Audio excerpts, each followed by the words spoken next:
AP cabinet సమావేశం కొనసాగుతోంది. 80కి పైగా అజెండా అంశాలపై ఈ సమావేశంలో చర్చిస్తున్నారు. రాష్ట్ర అభివృద్ధికి సంబంధించిన పలు కీలక అంశాలపై నిర్ణయాలు తీసుకోబోతున్నారు. State investment promotion board SIPP ఇప్పటికే ఆమోదించిన పెట్టుబడి ప్రతిపాదనలకు కేబినెట్ గ్రీన్ సిగ్నల్ ఇవ్వబోతోంది. మొత్తం 34,000 కోట్ల పెట్టుబడులకు ఆమోదం లభించే అవకాశం ఉండగా వీటి ద్వారా రాష్ట్రంలో 29,677 మందికి ఉపాధి అవకాశాలు లభించబోతున్నాయి. అలాగే అమరావతిలో ప్రతిష్టాత్మకంగా అభివృద్ధి చేస్తున్న క్వాంటమ్ వ్యాలీ ప్రాజెక్టులో భాగంగా 10 సంస్థల ఏర్పాటు కూడా ఏపీ కేబినెట్ ఆమోదం తెలుపబోతుంది.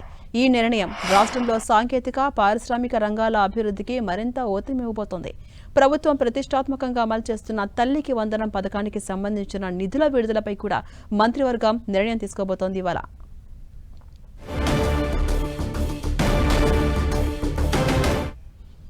ఇక అప్డేట్స్ మా ప్రతినిధి జయరాజ్ అందిస్తారు. జయరాజ్, ఏపీ కేబినెట్ సమావేశం కొనసాగుతోంది. మొత్తం 80కి పైగా అజెండా అంశాలనేవి సమావేశంలో చర్చించబోతున్నారు. అప్డేట్స్ ఏంటి జయరాజ్? ఝాన్సీ రాణి, ముఖ్యమంత్రి చంద్రబాబు నాయుడు అధ్యక్షతన ఏపీ కేబినెట్ సమావేశం కొనసాగుతుంది. దాదాపు 3:30 నుంచి 4 గంటల పాటు ఈ సమావేశం కొనసాగే అవకాశం ఉంది. ఇటీవల కాలంలో ఇంత పెద్ద ఎత్తున 80కి పైగా అంశాలు ఎజెండాలో పొందుపరిచారు. వాటికి సంబంధించి పూర్తి స్థాయిలో మంత్రిమండలి చర్చించి తుది నిర్ణయం తీసుకునే అవకాశం ఉంది. ఇటీవల కాలంలో ఇంత పెద్ద ఎజెండాతో ఏపీ కేబినెట్ సమావేశం జరగలేదు.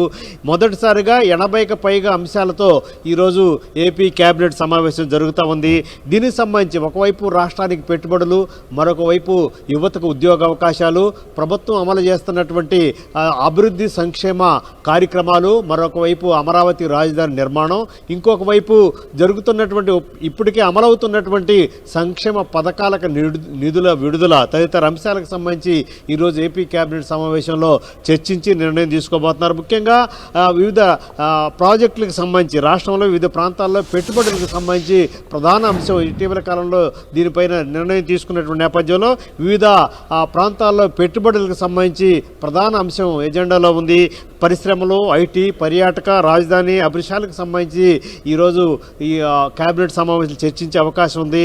ఉద్యోగాల కల్పన, అమరావతి రాజధాని నిర్మాణం, డేటా సెంటర్లు, పర్యాటక ప్రాజెక్టులు, పునరుత్పాదక ఇంధన రంగానికి సంబంధించినటువంటి అంశాలు ఈరోజు కేబినెట్ సమావేశంలో తుది నిర్ణయం తీసుకునే అవకాశం ఉంది.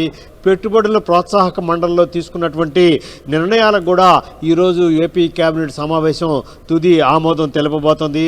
రాష్ట్రంలో దాదాపు 34,000 కోట్ల రూపాయల పెట్టుబడులకు సంబంధించి కూడా ఈరోజు నిర్ణయం తీసుకోబోతున్నారు. ఈ పెట్టుబడుల ద్వారా 35,000 మంది యువతకి కొత్తగా ఉద్యోగాల కల్పన చేపట్టాలనే అంశం గురించి కూడా ఈరోజు మంత్రిమండలి ఎజెండాలో పొందుపరిచారు. దీనికి సంబంధించి కూడా ఈరోజు సమగ్రంగా చర్చించి 34,000 కోట్ల రూపాయల పెట్టుబడులు, 35,000 మంది యువతకి యువతకి ఉపాధి అవకాశాలకు సంబంధించి కూడా ఈరోజు ఏపీ కేబినెట్లో చర్చించి నిర్ణయం తీసుకోబోతున్నారు. అదేవిధంగా ఉండవల్లి ప్రాంతంలో 426 కోట్ల రూపాయలతో మౌలిక సదుపాయాల కల్పనకు సంబంధించి కూడా ఎజెండాలో పొందుపరిచారు. దీనికి సంబంధించి కూడా ఈరోజు ఏపీ కేబినెట్ ఆమోదం తెలుపబోతుంది.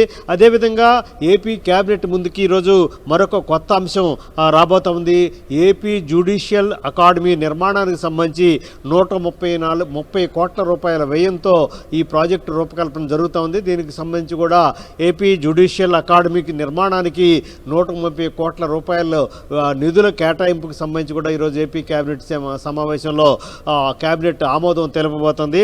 అదేవిధంగా అమరావతిలో 5 స్టార్ హోటళ్లు, కన్వెన్షన్ సెంటర్లు, వాటికి సంబంధించి ప్రోత్సాహకాలు ఇవ్వటానికి సంబంధించిన ప్రతిపాదనకు సంబంధించి గతంలోనే ప్రభుత్వంలో చర్చ జరిగింది. ఈరోజు ఏపీ కేబినెట్ సమావేశంలో ఈ అంశానికి సంబంధించి తుది నిర్ణయం తీసుకునే అవకాశం ఉంది.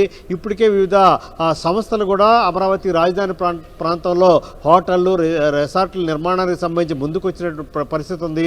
ప్రభుత్వానికి ప్రతిపాదనలు కూడా సమర్పించినటువంటి పరిస్థితి ఉంది. వాటికి సంబంధించి ఈరోజు ఏపీ కేబినెట్ సమావేశంలో తుది నిర్ణయం తీసుకోవడానికి సమావేశంలో చర్చించబోతున్నారు. అదేవిధంగా విశాఖపట్నం, తిరుపతి, కర్నూలు, అన్నవరం ప్రాంతాల్లో పర్యాటక ప్రాజెక్టులకు సంబంధించి ఆ ప్రతిపాదన కూడా ఈరోజు ఏపీ క్యాబినెట్ ఎజెండాలో పొందుపరిచారు. దీనికి సంబంధించి కూడా ఈరోజు క్యాబినెట్లో సుదీర్ఘంగా చర్చించి తిరుపతి, విశాఖ, కర్నూలు, అన్నవరం ప్రాంతాల్లో ఈ పర్యాటక ప్రాజెక్టులకు సంబంధించి నిర్ణయం తీసుకునేటువంటి అవకాశం ఉంది.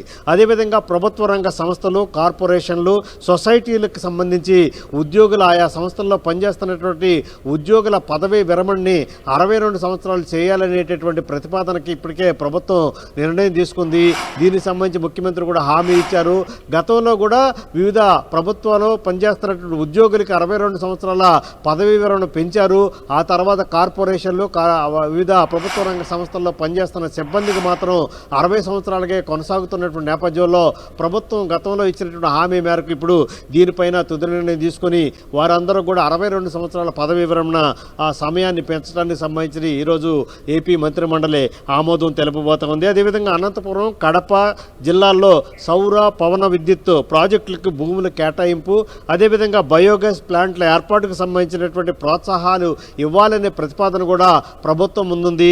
దీనికి సంబంధించి కూడా ఈరోజు ఏపీ క్యాబినెట్ సమావేశంలో చర్చించి తుది నిర్ణయం తీసుకునే అవకాశం ఉంది. ఈ ఈ ఎజెండాలో దాదాపు 80కి పైగా అంశాలు ఉన్నాయి. అదేవిధంగా తల్లికి వందనం కానీ మిగతా ప్రభుత్వం ఇప్పటివరకు చేపడుతున్నటువంటి ఏవైతే సంక్షేమ కార్యక్రమాలు ఉన్నాయో వాటికి సంబంధించినటువంటి పురోగతి, వాటికి సంబంధించినటువంటి ప్రజల నుంచి వస్తున్న స్పందన గురించి కూడా ఈరోజు ఏపీ క్యాబినెట్ సమావేశాలు చర్చించబోతున్నారు. స్కూళ్ళు ఇటీవలే ప్రారంభమైన నేపథ్యంలో విద్యార్థులకు ఇచ్చేటటువంటి ప్రతి ఏటా ఇచ్చేటటువంటి తల్లికి వందనం నిధులకు సంబంధించి కూడా ఈరోజు ఏపీ క్యాబినెట్ సమావేశంలో తుది నిర్ణయం తీసుకునే అవకాశం ఉంది. వీటన్నిటితో పాటు అభివృద్ధి సంక్షేమ కార్యక్రమాలు చర్చ జరిగిన తర్వాత రాజకీయపరమైనటువంటి అంశాల గురించి కూడా ముఖ్యమంత్రి, అదేవిధంగా ఉప ముఖ్యమంత్రి ఉన్నటువంటి మంత్రులతో చర్చించే అవకాశం ఉంది.